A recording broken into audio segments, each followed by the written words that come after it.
Okay? Right? All right, so while covering the armbar this past week, there's a couple of things I talked about when we have to have everything set in place to do the armbar correctly, okay? You don't want to work into the position, try the submission, and lose it, all right? So one thing that we want to make sure is that our arm was across the body.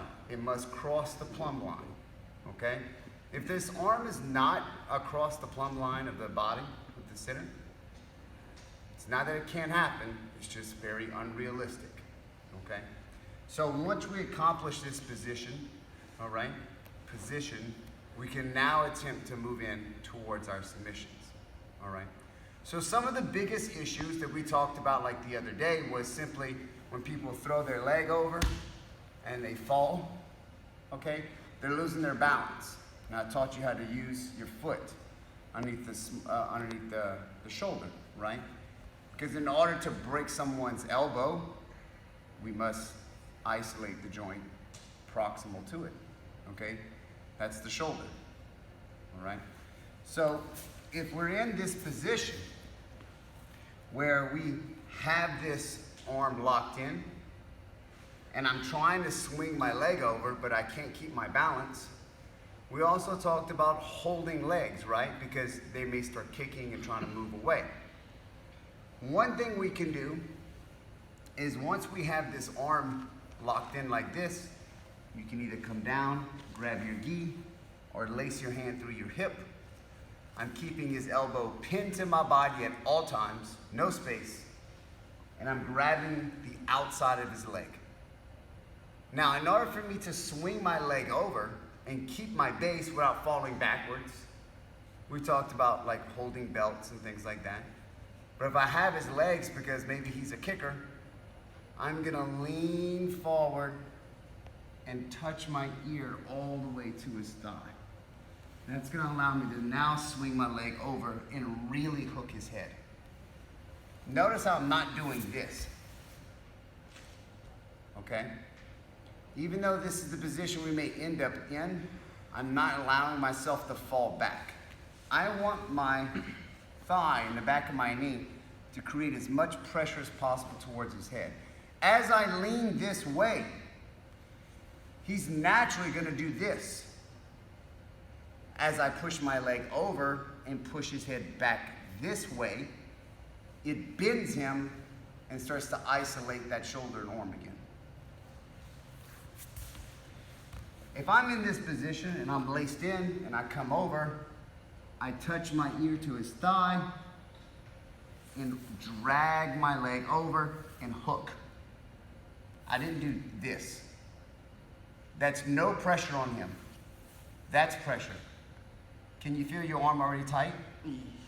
I could already break his arm right here if I really wanted to. But let's just look at traditional arm bars, okay? So as I keep my knees squeezed, I sit back. Well, obviously during this time, he's going to lace right away, right? He's not gonna let me just break his arm, okay? Once maybe he stopped bucking around, I'm gonna have to keep my knees squeezed at all times so that way I can keep that shoulder joint isolated off the mat. My arm is going to switch. Grab my gi and come inside, all right? I have to keep his elbow to my body as I twist off the wrist, squeezing my knees. Grab the thumb, drag my arm to the top, and now before I even make it all the way down, his arm is already beginning to break. A big issue that we have is as we lean to break this arm, he'll start to hitchhiker. Yep, go ahead. All right. It's the other way. Yep, keep going. Yep. There. So how do we stop that? Go back.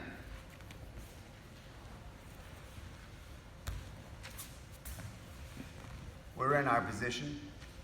I lock them in. I'm hugging. Arm is across the body, across the plumb line. So I can attempt to make my submission. If it moves back this way, I do not attempt to make that submission. I go back to the position. I have it here, it's laced in. I come over and drop my hip. Drop my head to his hip. I can hold, I can do whatever I need, boom, to hook his head. I could break here. We come to the seated position. I switch my grips as he locks in his grip, right? I'm elbow to elbow. I cannot break, okay?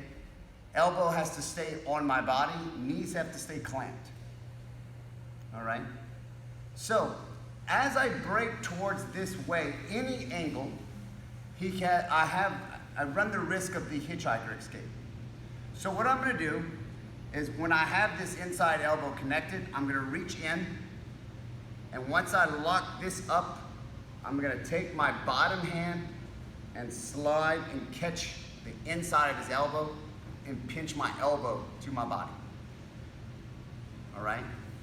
What's gonna happen is, as I begin to break this way, it's gonna create like a Kimura, all right?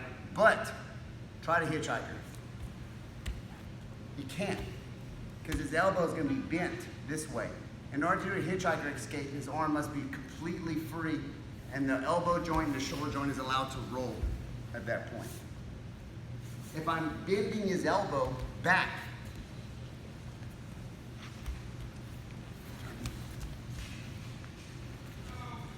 if I'm holding his elbow tight to my body and I'm pulling this way, look, that's like a Kimura or Americana, however you look at it. All right, so go ahead and lock it up. I can go from here to here, pinch my elbow, reach in, and pull on the wrist.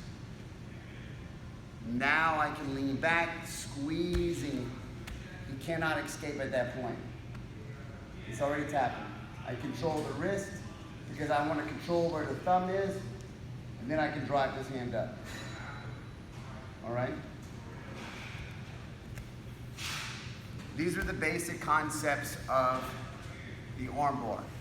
There's a lot of different breaks, there's a lot of different methods, but if you can perfect this method in a very methodical way, you don't need to move fast, you don't need to be athletic, okay?